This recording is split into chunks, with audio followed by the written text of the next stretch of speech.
They hated everything. They thought I was a loser. How come I was 30 and still wasn't married? To the world, Mary Tyler Moore looked flawless. The bright smile, perfect comic timing, and the image of a woman who seemed to have it all. But behind Hollywood's applause was a far more complicated truth. Mary didn't just succeed on television. She changed it, proving women could be independent, powerful, and in control of their own lives. And in doing so, she quietly stepped into rumors, pressure, and emotional sacrifices no one wanted to talk about, especially those surrounding her bond with Dick Van Dyke. As fame grew, so did the cost. This isn't just a story of awards and groundbreaking success. It's about what Mary endured, what she gave up, and what she finally chose to acknowledge before her death. By the end of this video, you won't just admire Mary Tyler Moore. You'll understand the hidden price she paid behind the scenes. Mary Tyler Moore was born on December 29, 1936, in Brooklyn, New York, and raised in a Catholic household in Flushing, Queens. Fame was never an accident in her life. From an early age, she knew she wanted to work in the entertainment industry. That ambition began to take shape when her uncle, an MCA executive, casually introduced her to the mechanics of show business. When her family moved to Los Angeles while she was still young, Hollywood stopped being a distant fantasy and became something real and reachable. She attended Immaculate Heart High School and initially imagined herself as a dancer rather than an actress. That early passion led to her first paid work in the 1950s, appearing in television commercials as a cheerful hot point elf. It wasn't glamorous, and it didn't make headlines, but it mattered. It gave her confidence, discipline, and a foothold in an industry that rarely opens doors easily. Her true breakthrough came in 1961, when she was cast as Laura Petrie on The Dick Van Dyke Show. As the witty, stylish, and emotionally grounded wife of Rob Petrie, she connected instantly with audiences. The show's creator, Carl Reiner, had initial doubts, but those vanished the moment she auditioned. He later said that seeing her perform made it clear she embodied exactly what the character needed to be. Her on-screen chemistry with Dick Van Dyke felt effortless. Years later, Mary spoke about that era with warmth and gratitude, describing it as one of the happiest periods of her life, and recalling how rare it was to genuinely enjoy going to work every day. That success paved the way for an even bigger cultural moment. In 1970, she launched The Mary Tyler Moore Show.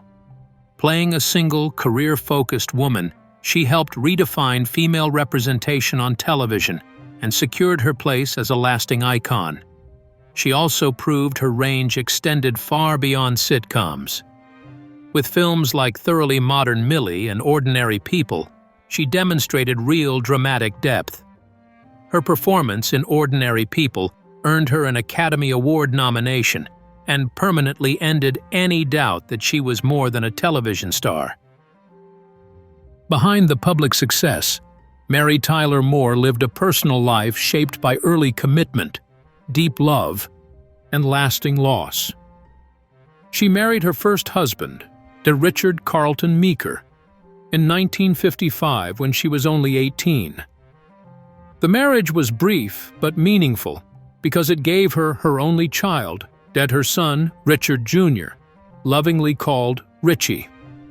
In later years, Mary spoke candidly about that period, describing how young love, motherhood, and the pressure of a rising career all crashed into her life at the same time.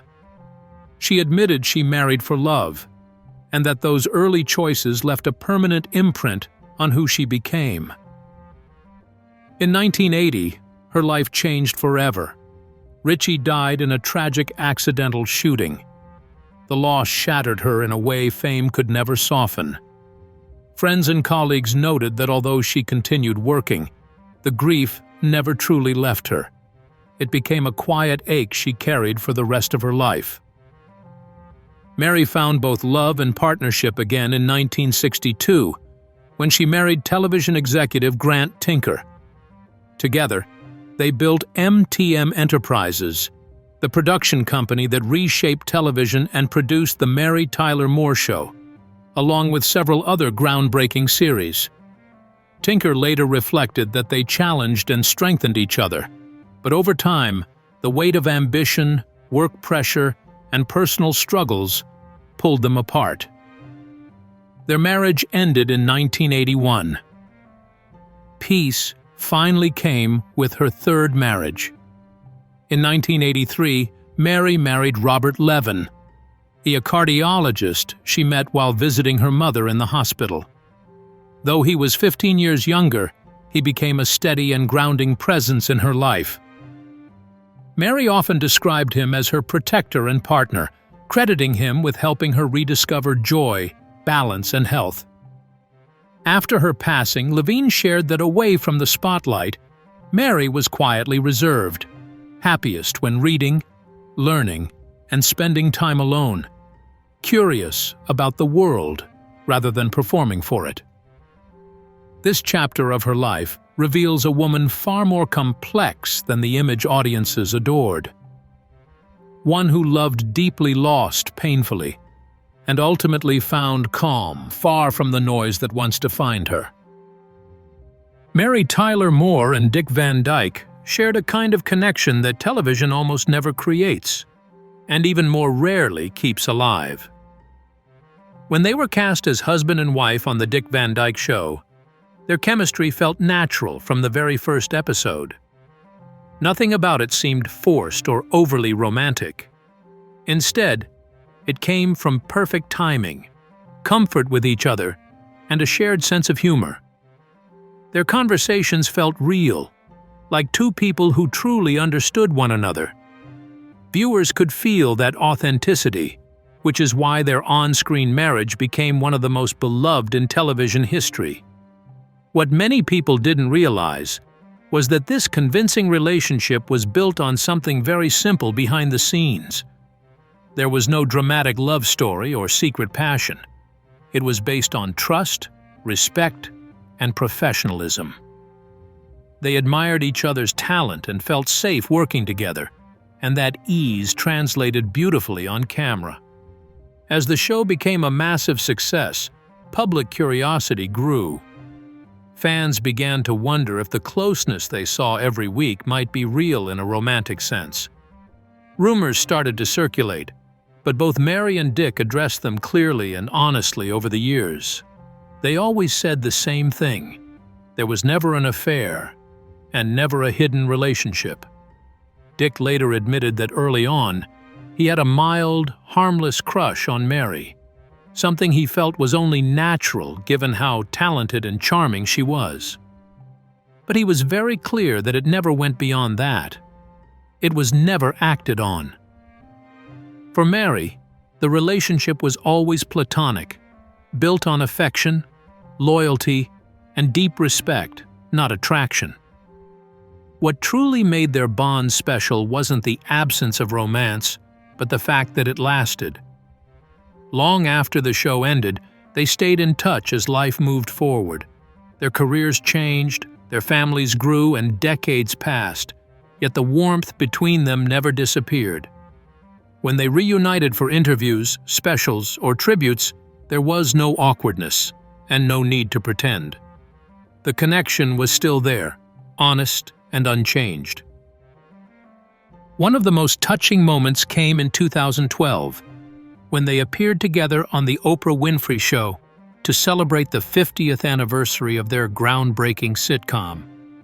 Watching them interact, it was clear that time had only deepened what they shared. Their friendship had matured into something rare in Hollywood, free of bitterness, ego, or regret. When Mary Tyler Moore passed away in 2017, Dick Van Dyke was one of the first to honor her. His tribute was simple but heartfelt. He spoke about her kindness, her uniqueness, and the quiet way she made everyone around her better. He said the world was a better place because she had been in it. Coming from someone who truly knew her beyond the spotlight, those words carried more meaning than any headline ever could. Not every relationship that forms on a television set turns into a warm friendship. Sometimes the connection is quieter and more complicated. That was the case with Mary Tyler Moore and Rose Marie, whose time together carried an unspoken tension that many people sensed, even if it was never openly discussed. Rose Marie had been in show business almost her entire life. She started performing as a child and worked her way through vaudeville, radio, and early television. By the time she appeared on the Dick Van Dyke Show, she was already a seasoned professional. She had earned respect the hard way, through years of consistency, discipline, and survival, in an industry that rarely went easy on women. Mary Tyler Moore, on the other hand, represented something new. She was younger, modern, and quickly becoming the face audiences connected with. Her energy felt fresh, and her presence reflected the changing mood of television in the early 1960s. Viewers saw her as relatable and contemporary, and her popularity grew fast. This difference in experience and timing created a quiet imbalance. Nothing dramatic ever happened. There were no public arguments or harsh words, but beneath the surface there was a sense of competition. Rose Marie stood for the old guard of entertainment, while Mary symbolized the future. Together, they reflected a larger shift happening in Hollywood, where longtime performers were suddenly sharing space with a new generation of stars. Despite that tension, both women remained deeply professional. When the cameras rolled, everything worked. Their scenes were smooth, sharp, and believable. Any personal feelings stayed off the screen. In fact, that underlying rivalry may have added something special to their performances. The slight edge between them gave their interactions a realism that audiences could feel, even if they couldn't explain why. As the years passed, Mary Tyler Moore spoke about Rose Marie with honesty and respect. She acknowledged that Rose Marie was a pioneer, someone who helped shape opportunities for women in television long before Mary herself arrived. Mary praised her comedic timing, her discipline, and her lasting influence. Whatever rivalry existed never erased that admiration. That balance of respect and tension is one reason their work still feels alive today. The chemistry viewers noticed wasn't just the result of good writing or careful rehearsal. It came from two strong women standing their ground, one established, one rising, neither willing to be overshadowed. In the end, their relationship offers an important lesson about professionalism in entertainment. You don't have to be close friends to create something meaningful. You don't have to agree or even fully understand each other. Sometimes it's the quiet tension, handled with respect and restraint, that turns a performance into something truly unforgettable. What truly defines the legacy of Mary Tyler Moore is not just one famous role, one hit show, or one successful decade. Her legacy is much bigger than that. It is about how she managed to stay relevant, respected, and true to herself in an industry that rarely gives women that chance. Hollywood has often expected women to fit into narrow boxes, follow strict rules, and quietly step aside once they no longer match the image of youth or perfection. Mary Tyler Moore did not follow that path. She stayed in the game, grew with time, and made her own choices, on her own terms. When Mary entered television, women were often written as supportive characters whose main purpose was to smile, agree, and stand in the background. She slowly changed that image. Early in her career, she showed that a television wife could be warm and loving, but also intelligent, witty, and emotionally real. Later, when she portrayed a single career-focused woman at a time when that idea felt uncomfortable to many viewers, she pushed television into new territory. She didn't do it with loud protests or shocking behavior. She did it quietly, simply by showing up and doing the work honestly. Her career choices were never about grabbing attention or staying in the spotlight at all costs. Everything she did felt thoughtful and deliberate. She chose roles that meant something to her, roles that reflected growth and maturity. Through consistent effort and strong performances, she helped normalize the idea that women could be independent, ambitious, and imperfect, and still be deeply relatable. Behind the scenes, her personal life was far more complex than the cheerful image many people saw on screen. She experienced great joy, but also deep pain and personal loss. Fame did not protect her from heartbreak, nor did success erase emotional struggles. She formed strong friendships, faced difficult professional relationships, and endured moments of loneliness that rarely get mentioned in simple tributes. Still, she carried herself with grace and strength, even when life was heavy. One of the most remarkable parts of her journey is that she lived long enough to see change actually happen. The television industry she helped shape slowly began to reflect the values she believed in. Stronger roles for women, more emotional honesty, and more space for complexity. Younger generations of actresses benefited from doors she helped open, often without realizing who quietly unlocked them. Mary Tyler Moore never needed to be loud to make an impact. She didn't feel the need to constantly defend her decisions or explain herself to please everyone. She understood that approval fades, but meaningful work lasts. Her influence is still visible today in every female character who is allowed to be flawed, driven, emotional, and real, without apology. In the end, her story offers a powerful reminder. Success does not always mean being everywhere all the time. Sometimes success means knowing your limits. Sometimes it means choosing dignity over noise. And sometimes it means stepping back, trusting your legacy, and letting your work speak for you. That is the true legacy Mary Tyler Moore left behind.